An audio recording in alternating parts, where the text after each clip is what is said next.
Battle Podcast. Today we bring you one of the masters of the trade of something that us Americans find very curious, very unique, and very special, and that is rum. Here is Joshua, the king of rum. We absolutely are thrilled to have him on the show. He'll tell us a little bit about him, what got him into rum, and what his vision is going forward. But one thing's for certain, Joshua is a rising name in the rum industry, and he will be the king of it in the coming years. Joshua, the floor is all yours. Thank you, Ben, and happy to be here. Yeah, King of Rum, those are big words. I'll try if I can live up to that. Wait, um, don't they say you're from Denmark, right? I am from Denmark, exactly. So you really know what a king is, unlike us in the U.S. Well, that's true. That is true. We have our own king here, King Frederick, who's only been on the throne a couple of years when his old mother stepped down. So, yeah, I have a little bit of knowledge about that compared to you, I imagine. You did your Better best to get believe rid it. of the kings you had in the past. Yes. So yeah, where should I start? We can start from the beginning. How I got into the Oh yeah. industry, I think, would be the way to go. Yes. Um, I guess you could say I learned about rum when I was a teenager. This is where I got around it the first time. It was mostly your Bacardis, your cheap supermarket brands, drunk with a lot of Coke just to get drunk as cheap as possible. Then I Americans kind of love went the trash. into, yeah, then I went into whiskey, actually because of my father, who was a big whiskey drinker. So he sort of passed that on to me and my brother. So we started drinking more and more whiskey and getting more and more interested in it. And we started going to a lot of whiskey festivals here in Denmark to learn more, to try different things, and also, to get early access to special limited editions.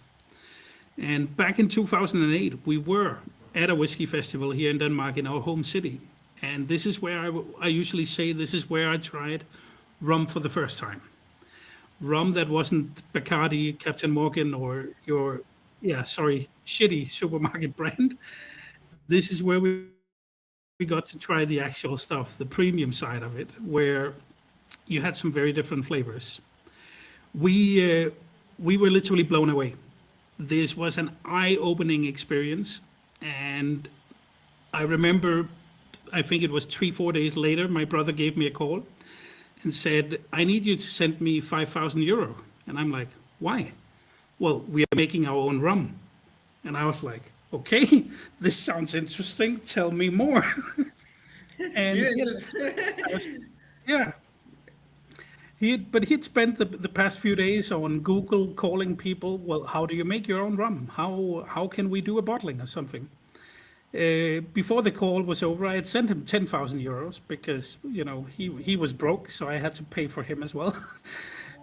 But we got started, and 3 months later, we had our first bottling on the table that we called 1423 First Edition. That is so cool. So literally, your brother did all the homework and then called up his brother, who mysteriously coughed up €10,000 from the U.S. Back then, it was like $20,000 in 3 to 4 minutes. Guys, you want to get to know Joshua because not only does he seem well rounded with knowledge, some reason capital just popped up over there. Oh well, the money I spent was basically what my parents had saved up on an account for me for, when I was ready to leave the nest and find my own place and get settled. That was the money that went into that. Pretty cool. Okay, so your brother already spent it. His He little did. nest. Yeah, he yeah, drinks. he had already He spent it, drinks. so I had to pay for the both of us. He paid me back again, of course, but still, yeah, it was good. Very cool. So how did that go? Entering the market for the first time. So, well, we knew nothing about the business literally then. Me and him had done some other businesses together. I remember we started our first company when I was 16 and he was 19. Whoa. Uh, all Journal of them, entrepreneur. all of them didn't do well. I think. I think we just waited for the right product, and the right product was alcohol and rum. Beginnings were hard. I think from the first bottling we did, we probably drank a third of them ourselves with friends and family. We had a couple of bars and a couple of shops in our local city that took it in and started selling it. And of course, family and friends were great supporters and bought a number of bottles. So we quickly sold out. And by coincidence, I would say, our friends, of course, heard about it. And one of them had been traveling in the US and brought home a couple of rum bottles they had found over there. One of them was a bottle of Zacapa, which was already widely available. But another one was a brand called Centenario from Costa Rica that was not available in Europe. Oh, wow. So we reached out to them, made an agreement about Scandinavian distribution, and then literally started from there. And, it was evenings, weekends, afternoons. Whenever we had 5 minutes, we would work on rum next to our daytime job. And slowly it just built from there. So you really worked the system over here. First you did a bottling, now you're doing import-export distribution.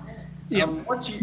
This is an experience. I mean, I'm just coming from obviously there are people that watch it. I get a lot of views actually from France, but this is an experience the American side would love to hear about. It's an entire ecosystem that seems like the Europeans all tell me the US system is confusing, but the US guys will tell me Europe, I just can't make heads and tails.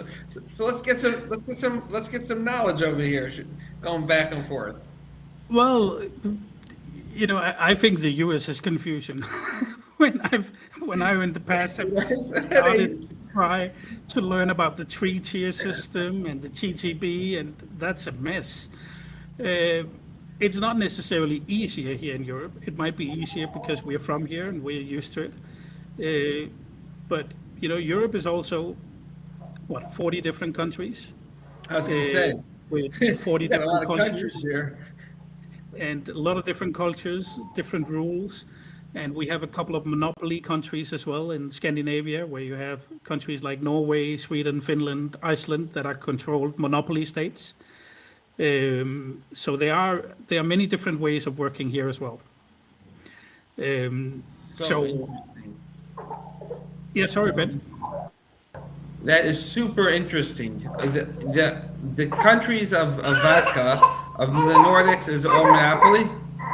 Oh, no. Except for Denmark. Denmark is the only non-monopoly country in Scandinavia. Here it's very liberal. You can go to the supermarket, you can go to the gas station, you can go to the corner store, you can buy alcohol everywhere, basically. But if you go to a country like Sweden, in the supermarket, you can only buy alcohol up to 2.5%. That would be what, 5 proof? 2.5? Yeah, Yeah. that's very So they have shocking. very, very light beer in the supermarket. Outside of that, you need to go to the government store. Whoa, so the government's taking all the money. Yes. And they have very, very high taxes on alcohol as well. What's the drinking culture then like? Oh, we love to drink still. You love to give the government money. I mean, the US is no Yeah, better, well, they tax yeah. you through the roof. That we still do. We love our alcohol. And you have the tradition with border shops. Like if you look at the Scandinavian countries, then Norway probably has the highest alcohol tax. But they are bordering Sweden, so they go to Sweden to buy their alcohol. So it's literally how much of a drive? This is like, I'm wrapping my Well, mind around it. they have land borders together, so for some of them it's easy. The Swedish people will then go to Denmark because we have lower taxes, and even the Danes will drive to Germany and buy their alcohol there because they have lower taxes again. So it's kind of an ecosystem where people buy the booze from each other as well. Yeah, very interesting. So back to the rum. Let's hear more about that. So yeah, we continued first with the distribution in Scandinavia, and then I think it was 2012, we started, we continued with a couple of smaller bottlings, 300 bottles, a couple of single casks. And then we started introducing brands in 2012. And we made about 7, 8 different brands that you can now find in most European countries, parts of Asia. You can find them Whoa. in Canada. Whoa, you really spread your wings. We tried. We tried at least. But yeah, it grew quite big, and at the end we had, well, of course we had our company here in Denmark with the headquarters, and we had subsidiaries in 7, 8 other European countries with our own sales team and all distribution channels. So yeah, it was one very very long and great ride, that's for sure. I mean, it's fascinating to me that you grew so much, most of the time, most distillers and companies are like, I got my local backyard and don't get past there. And here you're telling me not only were you in Europe, you were across the pond. I have to use the English term. I only recently learned it. And tell me about that whole journey. How did it grow? Well, What was the tempo, the marketing, all of that? I think in some ways we were lucky with the timing of everything, because when we started was right in the beginning of what we would call the rum boom in Europe. Right. If we go 20 years back, it was difficult to find a good bottle of rum in Europe. If you went into the specialty stores, they were packed with whiskey everywhere. Most countries in Europe were whiskey drinkers. Some were cognac, some were brandy, but you couldn't find a good bottle of rum. That started slowly changing back these 15, 20 years ago when we got started, where you saw brands like Zacapa enter the market, you saw El Dorado, you saw Diplomatico. And this really changed things because people tried rum again. And we need to remember back then, when people thought about rum, they thought Bacardi. This is what they knew. And they were drinking it Coke. with Coke or whatever mixer you wanted, because otherwise, who would want to drink straight Bacardi? It's undrinkable. It's what we call Caribbean vodka. You don't want that. So this really changed the perception of rum for people, because here you had something that was soft. It had way too much sugar in it back then, so it was very sweet. But people believed, oh, it's natural. It's made from sugarcane, so of course it's sweet. But people really enjoyed it, and you started opening up this way of sipping spirits to a whole new group of people. Because back then, if you had a dinner party, you had 10 people. After dinner, you'd put on coffee, you'd put on a bottle of whiskey, and maybe 2 out of 10 would take a glass and actually enjoy it. 2 or 3 more will take a glass just to join the others. But the last, they'd take a glass of Bailey's or something else, because they say, no, I'm not going to drink neat spirits. That's too strong for me. But with these rums that came to market, it opened up this level of sipping for a whole new group of people that had never enjoyed it before. And this was one of the strengths of rum. So when rum really hit Europe, it just exploded. And when you go into a specialty shop today, you're not going to see that much whiskey in the window anymore or on the counter. Rum has taken that place in many of the shops, because rum has become, in several European markets, the most popular spirit, simply because it's a lot easier for most people to drink. So we were lucky to start at that time, for sure, which opened up a few more doors for us more quick than they would have today. But I'd like to think as well, of course, we did a good job as well. We tried our best, You gotta give yourself credit. and we did some good products. You gotta give yourself credit, because I've spoken to so many distilleries, distributors, blenders, nut bottlers. You've gotten way further than most. So you give yourself credit on that one. Your taste buds, your skill, your sale, your marketing, and all of that, and your brother. Yeah. Can't forget So, yeah. your brother. No, for sure not. If he hadn't come up with the idea in the beginning, I wouldn't be here. I'd be doing something else. So cool. where did you source your rum from? And explain like the age years for rum, like that whole thing. So, yeah, so in the beginning, with the very first bottling, we went through a broker, basically, a wholesaler of rum and rum blends that is based in the Netherlands called ENA Share, which is the largest rum broker in the world and the largest wholesaler of liquids in the world. Wait, you have large? I thought large is an American concept. No, no, you have large here in Europe as well. They are the largest wholesaler of rum. Only the liquids, basically. They don't sell bottles of any kind. They import the liquids from the distilleries. They do blending for you. So if somebody wanted to have their own blend of rum, you can literally just call them up and say, I'd like a blend of these different countries. I'd like it to taste like this. And then they have master blenders that will create the blend for you. Do they have master You'd be billers? surprised. Sorry? Do they also have master billers that will hand you a big bill as well? Oh, yes, they do. Definitely. But yeah, you'd be surprised in the end how many brands that they have actually created and helped. Whoa. If you go to a shop and see that, you might in some shops, you'll see that 25% is actually created from them in the beginning. So yeah, that's where we started. When we grew bigger, we started to work directly with distilleries, anywhere from, from the Caribbean, from Jamaica to Guyana to a small distillery in Africa, small distilleries in India and Australia. Basically, everywhere in the world, we started sourcing rum from to create our own bottlings and to introduce new styles of rum to the market. I remember one of the last ones I helped introduce was a distillery out of Australia. Very, very small craft distillery that was doing open fermentation, crazy, crazy pot still rum, where they tried to replicate a little bit of what they did in Jamaica, but created with their own yeast in Australia instead. And it created this beautiful rum that has this very distinct strawberry flavor, something unique and just outstanding. It absolutely fascinates me because not only are you an artist and understand the rums, but you also built this network that seems global. You mentioned India, Ghana, Caribbean, Australia. I mean, that's a real personable person over here.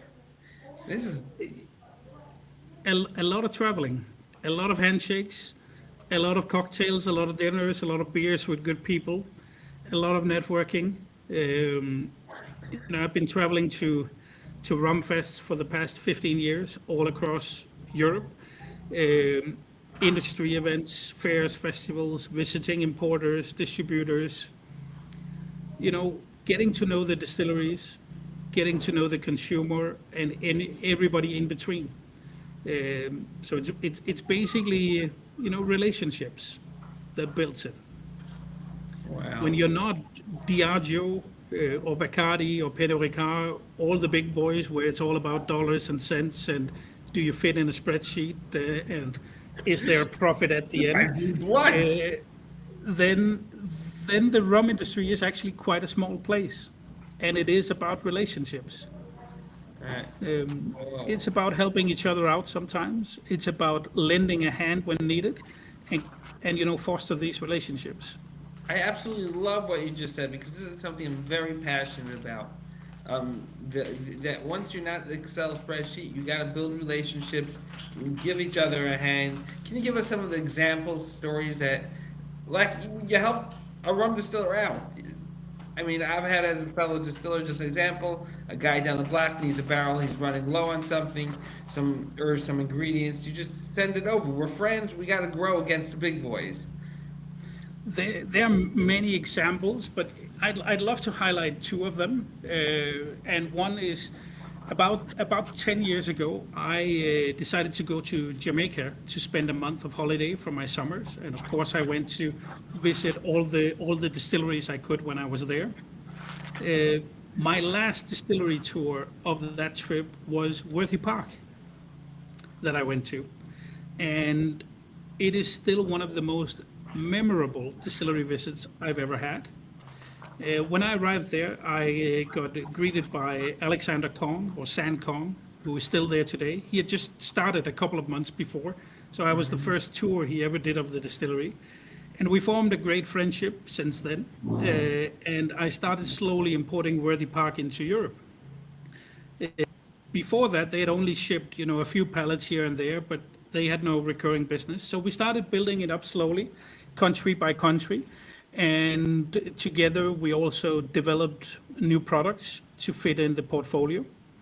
And in the end, they had pretty much coverage of most of Europe, and we started also opening up countries in Asia. Wow. And this was built on relationship. We didn't work with contracts. We had a handshake and a phone call every now and then we decided on how to continue.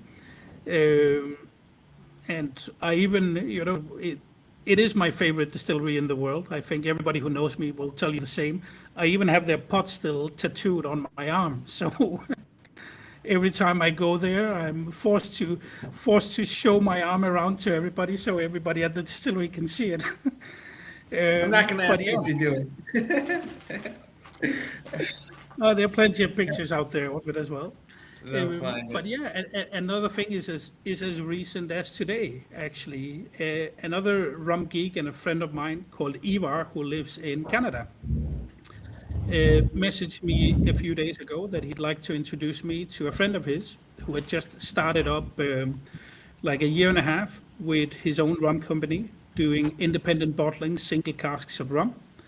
And he wanted to introduce us and have a chat together. So just before I joined the call here with you, Ben, I actually had a call with Phil, who is the owner of a brand called Bedford Park, and Gotta get him on again. he has established himself in Canada and in the UK. But yeah, he wanted to talk about, well, what could we do together maybe in mainland Europe? How do we get in to that market? What importers should we speak with, and what countries should we start with? So yeah, I hope me and him will get to do a little bit of work together in the future, and I can hope I can help him bring him out to some of the right markets because he's making some outstanding rum. This is And, fascinating. this is relationship. I had no idea who Phil was before my friend Ivar introduced me. I hadn't heard about him before. I'd seen his bottles on Facebook and Instagram, but I had no idea who the guy behind it was. And this is also what this industry can do. Those relationships can bring more rum to the people and more business in between. And there's an authenticity about it because it's not just the heavily marketing. Like what I found, and maybe you do this, maybe you don't, but you also, the store, when you go into a store and the sales rep knows about the product, it kind of become like a conduit to your success because they're passionate about it as well. Yeah. And tell me about that part of it because that's something a lot of distillers miss. That might be the hardest part in some cases, to foster that relationship with the shop owners, because you're going to be one of many. And most of the shop owners, at least if we look here in Northern Europe, they don't only sell spirits and they don't only sell rum. So they have rum, whiskey, gin, vodka, brandy, cognac, whatever, but they also have wine, and they might also have, craft beers, and they also have, a little bit of chocolate and things like that to be able to make gift baskets. So they will have a lot of suppliers in the end, and they might have 200 bottles of rum on the shelf. So which one are they going to choose when somebody comes in for a recommendation? Now, the first thing it comes is, of course, the producer. You need to make a good liquid. Then you need to make a good design of your bottle so it stands out on the shelf if there's nobody in the shop to guide you. And then, of course, you need to make sure that the people in the shop are educated about the products. So you need to take the time to go there yourself sometimes, or hopefully you have an importer that has a team as well to help educate the shop owners and the shop assistants about the products and foster a relationship with them as well. Because if he gets, 10 sales representative coming to visit him every month, you need to leave an impression if you want him to reach out for your bottle next time somebody wants a recommendation. And that is some of the hardest parts of the job in our business. It is, walking the street with a bottle in hand, one sample at a time, one story at a time, one person at a time, building it from the ground up. It takes time and it takes a lot of work. But it has to be done. Well, you did it, Joshua. Tell us, how long do you think it would take? People reach out all the time to me. I want to start this brand. I want to start that brand. I have an idea. And my gut feeling is you're a fly by night thinking that you're gonna, you're a big ching ching. Tell us about that Yeah. experience. You built a brand. How long? You built a name, not just a brand. You're both. Yeah, and well, it took I would say 12 years till it started becoming really exciting, where we saw, okay, this has a great potential. This is going to be big. I would say it took 12 years. But there are people who have done it faster. But in the end, there are also people who had a very large wallet to help to help do it and could pay a lot of money for it. But in the end, you can have the best product in the world with best packaging. You need to have a little bit of luck in there in the end. You could see it actually here as well. We had 7, 8 years ago, you had what we would call a gin boom, and Yes. gin just went crazy. And you had craft distilleries popping up everywhere. It was like, even in Denmark, we have 6 million people. You felt like, okay, there's a new craft distillery every week coming. And just as fast as it grew, it also started going down again. And you see all of these brands are disappearing again. Simply because, there were too many of them. A lot of them were too expensive. Selling a gin, which is an unaged spirit with some herbs and flavor in it, and you sell it for $50. And No you question. know, you This- know how cheap you can produce gin in the end. So what is it that makes you different than others? You need the storytelling in place, and you need the right story, the right presentation, and then a lot of hard work. No question about it. That's actually very interesting. You mentioned gin. I actually did a podcast recently about gin, and I said that gin it's skyrocketed 30%, and everyone's like, asked me as a distiller myself, why don't you hop on the gin train? And I said, it's my personality. I'm not a gin lover. I don't know how to. It's not in the bottle. And when it's and I think from what we just spoke about, it comes out pretty much the same point. If you're chasing the money and it's not the authentic you, it's a whole lot more difficult to make money if you're gonna make. It is definitely, definitely. Like I always call myself a professional alcoholic. I like I love alcohol that. and I don't discriminate when it comes to alcohol. I love almost all kinds. I just love rum just a little bit more than the rest of them. So I also like gin. And I tried a lot of gin. But when I drink gin, it's usually as a gin tonic or a cocktail of some sort. And what I found out is that if I want a gin tonic on a hot summer day, I have it with ice and a slice of lime or lemon. That's how I like to enjoy it. But in the end, I didn't really feel a big difference from that $50 bottle compared to the Beefeater that I get for $15 down in the supermarket. So why am I going to buy the $50 one? So I very, very quickly realized I'm not going to spend $50 on a gin when I get the same experience with the other one. And this is one of the things that I found, at least my personal experience with gin, is that the pricing didn't make sense in the end for me. 100%.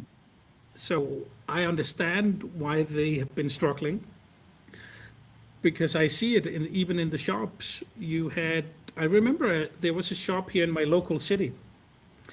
They had 200 bottles of gin on the shelf. Whoa. And if you walked in there and you asked, well, what would you recommend? The assistant or the shop owner could point out 3 or 4 bottles. that they would recommend. But if you ask them about the fifth bottle, oh, but I had been looking about that one, what's special about it? They had no idea. It's a fancy bottle with a nice label. That was it. Well, it has juniper. Yeah, but they all do. What's special about that one? In the end, they didn't know. Uh, Simply because the market got over flooded with it in the end. And this is also important for rum. We mentioned before, whoever the 196 other distillers were that delivered gin to the store, they failed to make that connection when they had an opportunity. I think you see similar things in the rum industry. Because during the rum boom, there were a lot of people watching. So you had craft distilleries doing rum as well, but you also had a lot of people that saw, okay, it looks easy. If Josh can do it, or if, if other people can do it, so can I. So you had a lot of people that went into the business because they saw an opportunity. So they used companies like ENA Share or other companies to create blends or brands for them, spend some money for an agency. Okay, here's my bottle. But you have a lot of these people who failed as well, or who are failing, because, well, you need a little bit of luck still, but you need the hard work, but you also need the right storytelling and you need the right history behind it. You need to be in it for the right reasons, I would say. If it's just for money, then find something else. Go play in the stock market and learn how that works instead. I think with something like this, you need a little bit of passion about what you're doing. Passion is very, very important, I think, when you want to start a business. And if you don't have your passion with it, I think it shines through when you're trying to make the sale, when you're out there meeting the clients. They can feel if you don't have the passion for what you're doing. 100%. I say it's more than that. I'm asked all the time as a distiller, which is the favorite bourbon that you have? And I Yeah. always respond, a father has no favorites. It's you have to. I love my bottles. It's passion and love. I Yeah, look. I it wouldn't. is. I wouldn't sell a single bottle, but I gotta make a living. Yeah, no, but it's the same. I usually say the same. I don't have favorites either when it comes to my rum. I do have distilleries that I favor more than other because I like their style. But if you were to ask me my top three rum, I couldn't answer because today it's going to be this, tomorrow it's going to be that. And well, am I drinking it? Is it a glass with my wife in the evening? Is it a glass with friends? Is it a glass with rum geeks? What setting am I in when I'm going to have the rum? That also makes a difference. So it is a very, very hard question. But I do have a couple of what I would say favorite bottles that I always come back to, but that's usually either because they carry some significance to my own history that I remember them for something special, or it's just one bottle that I keep coming back to. I do have a few of that, but it's also changing sometimes. 100%. So that's super cool. Everyone has that favorite they come back to. I have the same experiences. I have that warm memory, and for some reason, maybe it's the alcohol or something. But when you drink Yep. it, you feel you're back into it. True. Being that you are the king of rum, has there been the market's in kind of a downturn? I'm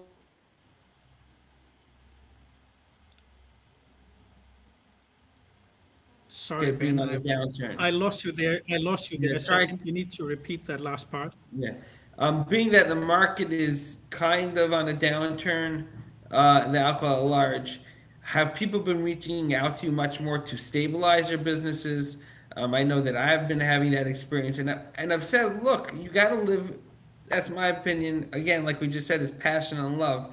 But have people is the rum going through the same experience as a bourbon? The Well, the market, when I speak to importers, distributors, and people in the business today, people are struggling for sure. it's harder to make the sale than it was just 4 or 5 years ago. And it's the same if you're an importer, you're a producer, or you're a shop owner or a bar owner. They all feel the same right now. No question. Part of it is to do with the world we're living in.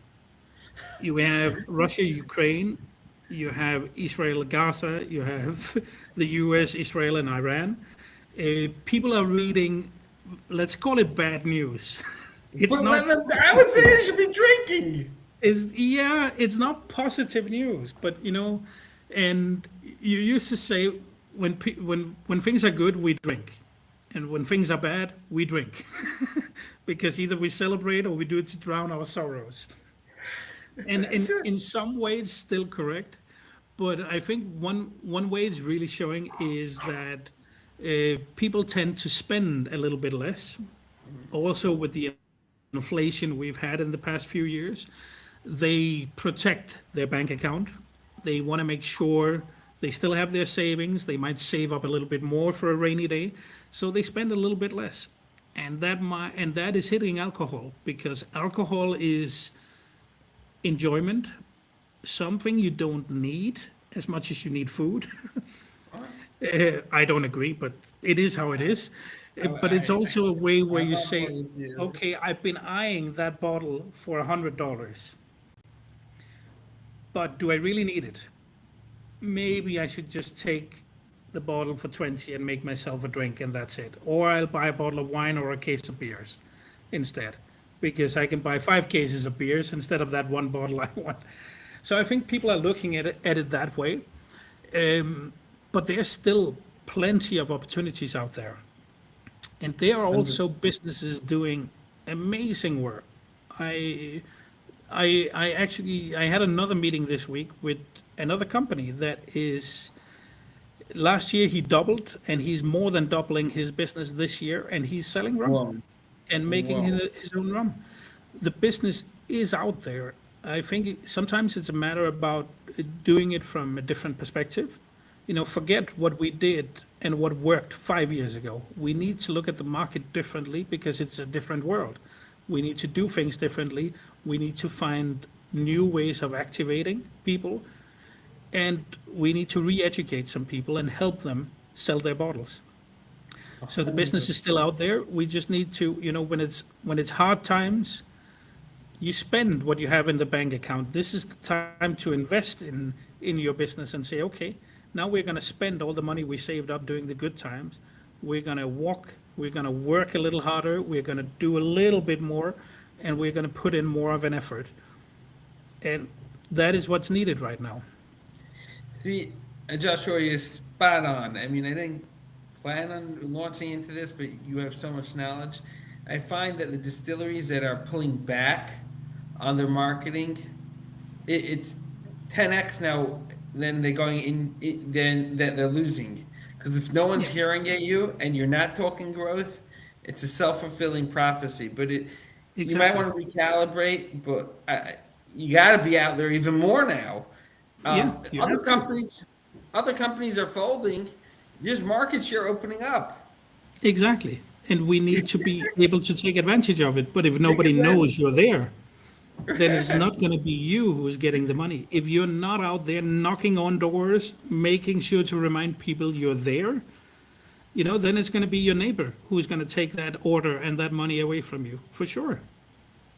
You know, I tell everyone the most valuable space, other than the mind, is the shelf space in the store. Yes, And if another company is closing, that means somewhere there's opportunity on some store shelf now has a vacancy. exactly. So if you might be only selling in one liquor store 50% of what you sold last year, but Yeah, rethink, recalibrate, get the right team, you can now have another distillery close up, let their 50 stores that they were in now has exactly. vacant shelf space. So you can Yes, actually grow. exactly. Exactly. And that's why you need to be out there kicking down those doors. Because if you're not taking that empty shelf space, guaranteed there's another guy ready to take it or even buy it. So you need to be out there so people know you're there and they remember you. And again, that comes back to relationships. Because when they had 10 representatives calling them in the last month, who are they going to call back when they have that empty space? Well, they're going to call back the guy they remember the best. 100%. That's it. I have an old trick, and that's try to get the guy's birthday. Of Because course. whoever remembers them, they remember you. Exactly. And and remember how many kids they have, Ben. You are right. Don't ask me for the birthdays. You're gonna embarrass me publicly. But yeah, it is important. And it's the same, 100%. you know, most of the largest clients that I've had, we always had a personal relationship. I would have dinner at their house when I went to visit them in other countries. I would get to meet their spouses, meet their kids, all of that. Because when you can build that type of relationship, you have a very, very strong foundation to build a very strong business on top of it after as well. That is so. I don't know. Is that? I've never done that because in the U.S. they always tell you separate business from pleasure. So you go with the guy you're working out on a trip, but this is a new. Explain to us how this works. It's European style of doing business. Well, I don't know if it's European style or if it's just my way. No, but I think there are many people who are doing it that way where, you know, business is not all dollars and cents in my world. For me, it has to be fun as well. And if you can choose business between two people, you want to do business with the guy who is ready with a spreadsheet, or you want to do business with a guy who is saying, let's get the meeting over and let's go get a beer and get to know each other. I'm going to go for the beer, Ben. I hate agree. spreadsheets. Spreadsheets are important because they can tell you if you're doing well. For sure, you need them. But if we are going to be doing business for many years to come, you know, I want to know who I'm doing business with as well. And what better way to do that over a nice dinner, a glass of wine, a beer, or just a tour of the city and having a walk and a talk? You never know. I fully agree with you, Joshua, on that one. Get to know the person, because the person is more than the paper. It is. It is. We use the spreadsheet when we need to close the big account and we go to the professional buyer in the retail chain that has 2,000 shops. Then we need to use the spreadsheet often and show him, okay, this is your profit. You're going to earn this much profit from selling my bottles compared to that guy. There you need it. But everywhere in between, no.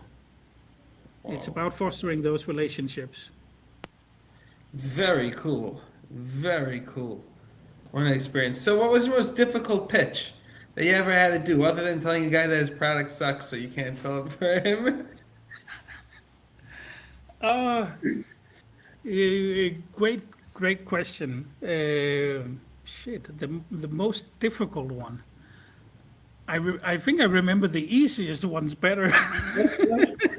You're kind of like mentally blocking out what's difficult. Yeah, but the most difficult one. Ooh, I can tell you my biggest mistake. yeah, well, that's easy. There's a lot of them. And hopefully I'll make a lot more because we all learn from those mistakes, so we'll do differently the next time. But no, I think when back when I went full time with Rum, um, my job in our company from the beginning was to build export sales. You know, let's build exports, build up in other countries. And this is also where I found out that the personal touch and personality means something. Because I started simply by using the phone, Google, you know, who is an importer in that country, and started calling people. Email after email, call after call, emails, calls, and nothing happened. And I was like, well, we have amazing products, why why don't they want to listen to me? And I've sent them samples. Why are they not coming back to me? And after a couple of months with that, I jumped in my car. I filled the car with rum, and then I took a drive, spent 2 weeks on the road in Europe, called up the clients and said, you know what, I am going to be in Belgium, in close to your city tomorrow or on Wednesday. Can I have 10 minutes? So I showed up at their offices with a box of rum, showed them the products, explained them who we are, what the company is, the pricing. And when I came home from that trip, I had visited 4 countries, and I came home with a new importer in each of the 4 countries, Whoa. simply by getting So out there.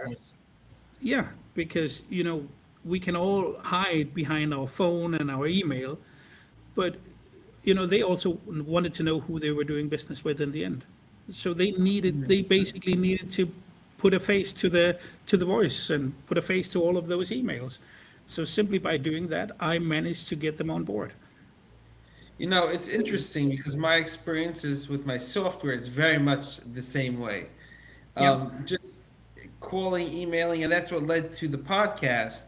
Actually, see, here we are chatting. We yeah, live in a world that we call that's called social media, but it's anti-social media. oh yeah, We're human. We're human by nature. We like other humans. We like the yes, interaction. We like the physical touch. yeah, And I'm seeing more and more just getting in the car. Like it's intimidating. You don't know who they are. Guess what? They're a fellow human. Homo sapien, as my brother was saying. You go exactly. in, you talk. They might not like what you have or whatever but they'll give you critiques, feedback. People are generous. Yes, People have like a love to see another person, and yeah, you're showing up. You show. I exactly. get this response. I get this response from people telling me, "You ever got?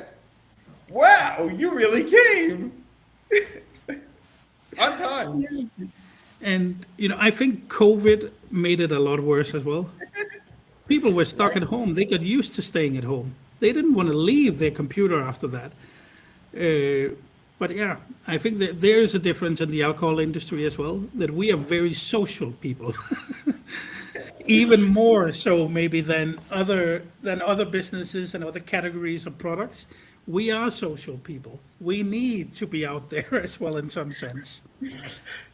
We are not spreadsheet people. Is that also what I'm No, hearing? no, no, no, No. no, no, no. Leave that to the accountants instead, and have them do what they're good at. But no. Oh yeah, Here, what's this? I love when the guy's like, "Can you read this?" No. That's why I have a software and an accountant. I exactly. don't know what it is. I didn't make it through school, okay? Don't expect that from me. No, no, no. We're done with school. Now let's have some fun instead. Wow, that is fun. It's like this universal culture in this industry. It is. It is. It doesn't matter if it's rum or if it's bourbon, what it is. That is how it is. You know, I was in Cuba. That was probably the strangest country. Strangest country. My furthest journey out for specifically alcohol industry, Yep. and I found exactly this as well. It's like I went in and I met the CEO of the company, and everyone's just chat. It's like universal language of love. Like, oh, you make. And I'm like, you're the CEO running for 50 million bottles a year or something. I have a couple thousand, but it's just like it's a sheer passion. Yep. It It's, is. it's so interesting. It's a way to connect. It is. And it's an amazing industry. Wow. So I want to hear more about Europe. This is an eye opener for me. So you say you went to 4 countries in 2 weeks. Yep. It's like a country in our minds is like. So you went to Canada. That's over there. Yeah. Mexico. Yeah, What a yeah. trip. You No. probably could do it in 15 minutes. Yeah. Well, close. From where I'm located, I have a 2 hour drive and I'll be in Sweden. I have a 1.5 hour drive. I'll be in Germany. So our countries, most of them are quite a bit smaller from what you're used to. So you can get to most of Europe within a day, even in the car, in a couple of Right. hours in a plane if you need to. Um, so what I did was when I visited those four countries, I booked meetings with 4 or 5 importers in the different countries to visit and to learn about the country and what they're doing and how the market is, all of that, and also to figure out, who's the best one to work with in the end. Oh, Uh, wow. but but Europe is, I think, from people outside of Europe, they think about Europe and EU, and they might think a little bit like, well, it's the same as the US. Uh, but no, it is very, very different. If you are in Scandinavia, where you might be close to having the same culture, but if you go to Eastern Europe to visit Czech Republic, Slovakia, Poland, it's a very different culture. Same as if you go to Italy and Spain, or if you go even to the UK. The culture is completely different. It's a different way of doing business. It's a different mindset. It's a different thing they expect from you. Um, so it is these 40 different markets where you need to interact and act a little bit differently depending on where you are. See, this is what we Americans get wrong. Us in America seem to think, what do we make a couple bucks? It's about making more money, and you're discussing culture, and it's like hard to wrap your mind around culture because American culture is make money. So it's Yeah. like, and four cultures, five cultures. What does that mean? Aren't we? Well, in the end, it is a job. We need to make money. We need to make a living. Uh, but I would say, in order to, well, take it in business terms, basically, in order to maximize your profits, you need to know who the client is. You need to know what the market is like, because without that knowledge, you can't maximize your profits. Which Uh, means you have, which means you have to know the culture. exactly, exactly. So That is interesting. important. Big emphasis on culture in Europe, and in America, it's much more like, no matter what state. Yeah, I can imagine. But But it's the same thing about getting to know your clients and what matters to them. That's also something you can use in business terms in the end. right, culture to Uh, know the culture because it's exactly, exactly. All of that is some of it is pure interest, but some of it is pure business as well. You need to know more about them in order to do the best business partnership together. so true, so true.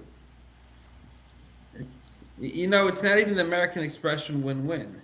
It's simply you winning Yes, of knowing the exactly. culture. It's not, Yeah, definitely. I know that there's always the famous examples of completely great product, but simply putting on something obscene and unacceptable in a culture that's acceptable where you are because you Yep, just missed it, and then you become, exactly. they call it, they'll tell you you're Dumbo the elephant or the clown. You're like totally off. You need to be aware of those things when you go to a different country. You might end up ruining it for yourself because you didn't know and you didn't spend the time to get to know it. Or So yeah, it is one of this the is most important things. this is something Joshua sticks out of. He's not Chat GPT. He actually knows it. I try. Yeah. If you want to send rum to Europe, get to know Joshua. Don't ask Chat GPT.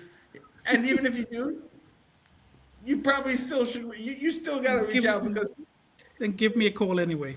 yeah, because the Chat GPT is an American company. It's gonna have like the with a lot of assumptions and hallucination. Well, I do subscribe to ChatGPT, so maybe it'll learn something from me during my time as well. It's reading what we're saying now. It's mining our information. I see a bank coming up. Oh yeah, but Listen, I always argued there's no way that ChatGPT could be a good friend. So someone asked me why, and I'm sure you'll agree. A good friend always has a drink with you. of course, You have to. Yeah. You share a Otherwise, drink, you share a dinner. it's- It's I'm not not just worried. writing on your computer screen. That doesn't help. Yeah, I'm not like someone says, "Are you afraid people are having AI girlfriend?" I said, "How are you gonna drink with them?" Well, I would say that the funniest thing I learned from ChatGPT was actually that you can do voice messages to it as well, and it can answer in voices, but it can also mimic accents. Right. Okay. And I don't know if you ever watched the movies from the 70s called The Pink Panther with the No. French police inspector Jacques Clouseau. He was Okay. Now terrible I at got that. English, but has a very funny accent. And I actually taught my ChatGPT to speak with his voice and his accent. So no matter what I ask it, and whatever the answer it gives me, I end up burst out laughing because of what it tells me. So I love it. it can be good fun for a joke as well, I would say at least. I absolutely love it. How many rums are you now that you're back in the industry? How many rum companies are you dealing with? So, well, I'm Oh, only been back for 2 weeks after a 6 month break after I left my old company. I've been posting a little bit on social media how we connected as well, Ben. And yes. since then, I've been flooded with calls, WhatsApp messages, messenger messages, emails, everything. But my idea is I'm going to work with, 3, 4, 5 different companies that I'm going to do different things for. Some things it will just be as an advisor, other parts it will be help grow their sales. So it's a little bit different. So I've chosen 2 or 3 companies so far, and I have some more meetings with a couple of other possibilities, and then we'll see. Guys, Um, how can people reach you? Straight off of LinkedIn. We're gonna get a flood of people now calling you up. well, You they're put the more. heat on. You said two. I'm easy to find. I am on Facebook. I am on Instagram. All the places. I'm on LinkedIn. And yeah, Ben, you have my email and my phone number as well. So I'm not difficult to reach. I'm easy to find. That's true. And I'm always up for a chat about rum, specifically. Or as I said, if you just have a good joke, I'll take that as well. That's what makes you so personal and so friendly, and gets all the wheels greased. I try. I try my best. So, Joshua, it was wonderful having you on the show. I hope to Thank you have for you having back. me. This was fun, absolutely fascinating.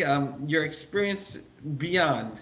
So, I would tell every rum exporter coming from the U.S. or from the islands, to be honest, you got to reach out to Joshua because he is the king of rum. He looks humble, he does, and like he says, he's back for 2 weeks. But as you heard, he's flooded, absolutely flooded. And he said he's taking. If I heard right, he said he's taking 2 or 3, but he already has 2. So we have one spot left. True. So I Send have him the DM. 1 or 2 spots left. Then no more. Uh, then I'll have plenty of work for sure. All right. Thank you so much. You're with me. Thank you, Ben. My pleasure. It was good to be here.